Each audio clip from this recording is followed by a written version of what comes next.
Hello my to family, कैसे हैं आप सभी? आई हो आप बहुत अच्छे होंगे, मैं भी ठीक हूँ। वेलकम बैक टू कृष्णा परी मोम में आप सभी को राधे राधे। तो आज मैं क्या बनाने जा रही हूँ वो आपको बताती हूँ। तो बिना पकौड़े के कढ़ी चावल कैसे बनते हैं, चलिए बनाते हैं। तो आपने आज से पहले बनाए हैं इस तरह से कढ़ी चावल जैसे हमारे यहाँ बनते हैं? तो प्लीज़ कमेंट बॉक्स में ज़रूर बताएं। और हमारे यहाँ पता है इस कढ़ी चावल को क्या बोलते हैं? इसको महरी बोलते हैं हमारे यहाँ। और बड़ी सच में बहुत अच्छी लगती है। और इस साइड जैसे कि हमारे यहाँ बनते हैं ना, ऐसे जब वैष्णो देवी जाते हैं ना, तो ऊपर जब चढ़ाई करते हैं ना, तो वहाँ पर भी इसी तरह से मिलते हैं ना। आप गए होंगे तो आपको पता ज़रूर होगा कि इस तरह से कढ़ी चावल मिलते हैं। अच्छा, मैं पहले गई थी, काफ़ी टाइम पहले गई थी, तो उसी तरह से कढ़ी चावल मिलते थे। मगर वहाँ का तो टेस्ट ही अलग होता है। वो टेस्ट तो ख़ैर कहीं नहीं आता। तो चलिए बनाते हैं। तो बस बेसन हमने जो मट्ठा ले लिया था, मट्ठे में बेसन डाल दिया था। बेसन के साथ हमने हल्दी और नमक डाल के उसका बैटर तैयार कर लिया, जैसे कढ़ी का बैटर होता है, उसी बैटर तैयार होता है। जीरा और मिर्च में छोंका लगाया था और इस तरह से कढ़ाई में डाल दिया था। मगर कढ़ाई में डालने के बाद ना पता है ये लग रहा था कि ये कढ़ाई में अच्छे से हो पाएगा या नहीं। फिलहाल अभी तो देख रहे थे, उसके बाद मम्मी ने जो चावल थे ना वो भी इसी में ऐड कर दिया।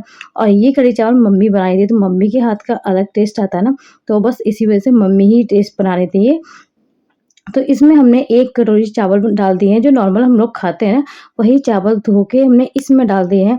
अब ये चावल और कढ़ी दोनों एक साथ बने पकेगा, तो एक साथ जब अच्छे से बनेगी ना तो बहुत अच्छी बनती है। तो उस कढ़ाई में अच्छे से आ नहीं पा रही थी, तो सोचा, फिर मम्मी ने कहा था कि इसको भगोने में ही कर लेना, जिससे कि अच्छे से पक जाए, क्योंकि इसको आधे घंटे तक हमें पकानी है। क्योंकि कढ़ी भी हमें 10-15 मिनट में हमारी कढ़ी भी बन के रेडी कभी नहीं होती। तो जितनी पकती है ना उतनी ज़्यादा टेस्ट अच्छा था, और चूल्हे पे बन जाए तो फिर क्या ही बात हो। तो मगर चूल्हे पे तो नहीं, गैस पे ही बनाई थी।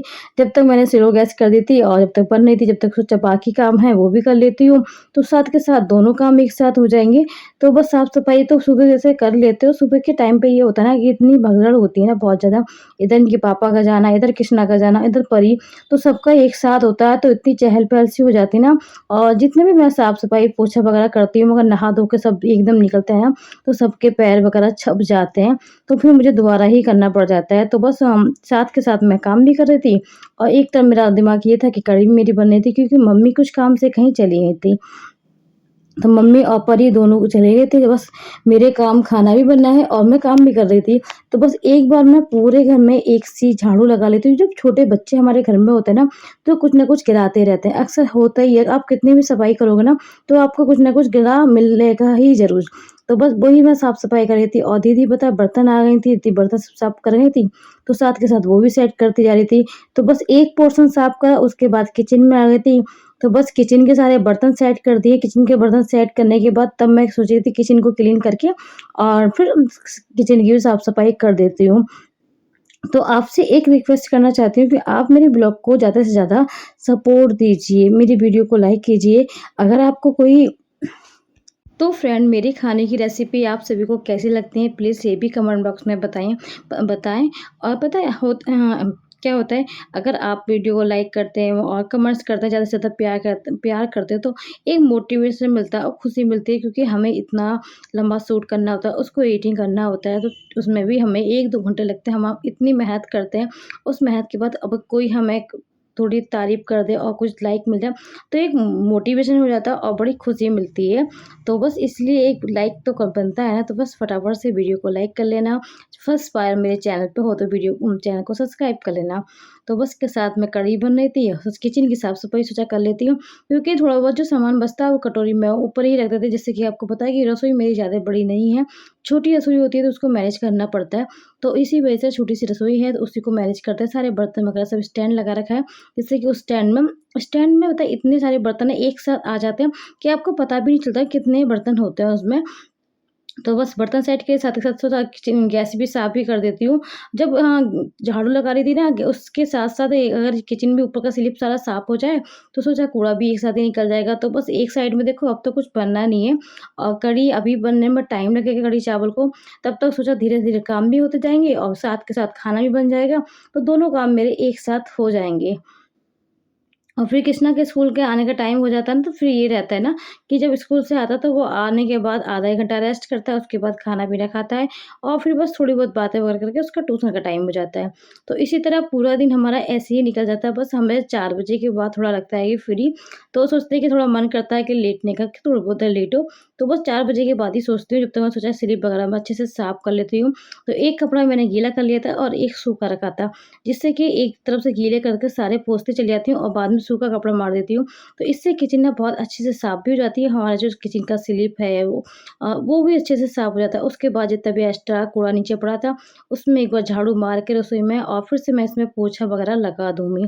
तो इस तरह से, और धूप तो आप देख ही रहे हो कि इतनी रसोई में धूप है ना, सामने से आपको लग नहीं रहा, कुछ दिख भी नहीं रहा होगा, क्योंकि जब मैं वीडियो शूट करती हूँ ना, तो इस साइड से मैं कैमरा भी नहीं लगा सकती, क्योंकि धूप के ना बहुत ज़्यादा तेज़ होती है, तो इस तरह से सही से शूट भी नहीं होता। और बस देखो, कढ़ी चावल हमारे अच्छे से बन रहे हैं और कढ़ी चावल को हम जब तक अभी थोड़ा पकाएँगे, ये एक चावल जो है ना, ये बिल्कुल भी खड़े नहीं रहने चाहिए, अच्छे से थोड़ा घुट जाना चाहिए, तब तक इसको लगातार हम चलाते रहते हैं बीच-बीच में। लगातार इसलिए चलाना होता है कि कढ़ी उफन के निकल ना जाए और फिर नीचे लग ना जाए। अगर हम लगातार इसको चलाएँगे नहीं ना बीच-बीच में, तो ये नीचे जाके लग जाती है और फिर उसका टेस्ट थोड़ा चेंज हो जाता है। तो बस बड़े ध्यान से कढ़ी चावल हमारे बन भी रहे थे, बस लगभग बन ही चुके थे, 10-15 मिनट की और बात थी कि 10-15 मिनट में से लगातार और चलाने होंगे, क्योंकि चावल थोड़ा घुटने में टाइम लगता है। अगर इसको लगातार हम लोग चलाते हैं ना, तो जो चावल होते हैं ना, वो हल्के से दबने लग जाते हैं, टूटने लग जाते हैं। जब हम लगातार चलाएँगे, तो वो चावल थोड़े से दबने लगेंगे, तो इसीलिए मुझे लगातार इसलिए चलाना है। जब हम कढ़ी चावल बनाते हैं ना, तो कढ़ी चावल दोनों ही एक जैसे कढ़ी चावल होते हैं, इस तरह से हो जाएँ, ऐसा ना कि कढ़ी आपकी अलग जाए और चावल आपके अलग हों। तो इसी वजह से दोनों को लगातार इस तरह से चलाना होता है, जिससे कि बहुत अच्छे से घुट जाए कढ़ी चावल हमारे और बहुत ही ज़्यादा टेस्टी बने। तो सच में जब कढ़ी बनती है ना, कढ़ी चावल, तो उसकी खट्टी-खट्टी खुशबू आती है ना, वो सच में बड़ी अच्छी लगती है। तो बस किचन की साफ-सफाई करी, उसके बाद सोचा ये आँगन रह गया था, ये भी साफ-सफाई कर लेती हूँ और थोड़े बहुत कपड़े जो छत पे थे वो भी ले आई थी। अब नीचे मम्मी ने पता साड़ी वगैरह डाल दी थी, और कॉटन की साड़ी का पता ये होता है कि साथ के साथ तय कर दो, अगर तय ना करो तो फिर प्रेस करो। तो इस वजह से मैंने सोचा, मैं अब इसका लाइट का तो देखो कोई भरोसा नहीं है, मैं पहले फ़ोल्ड ही कर देती हूँ, सही से तय कर देती हूँ। अगर बाई चांस लाइट आ जाती है तो वो प्रेस कर देती हूँ।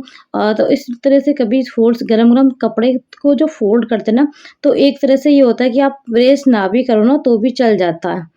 हाँ, अक्सर होता है कि आप कभी भी कॉटन कपड़े एक से जब लेके आओ और साथ के साथ तय कर लो, तो बिना प्रेस के भी चल जाते हैं। ऐसा नहीं कि बहुत ज़्यादा सिलवट हो, बिना प्रेस के पहन नहीं सकते, ऐसा नहीं होता।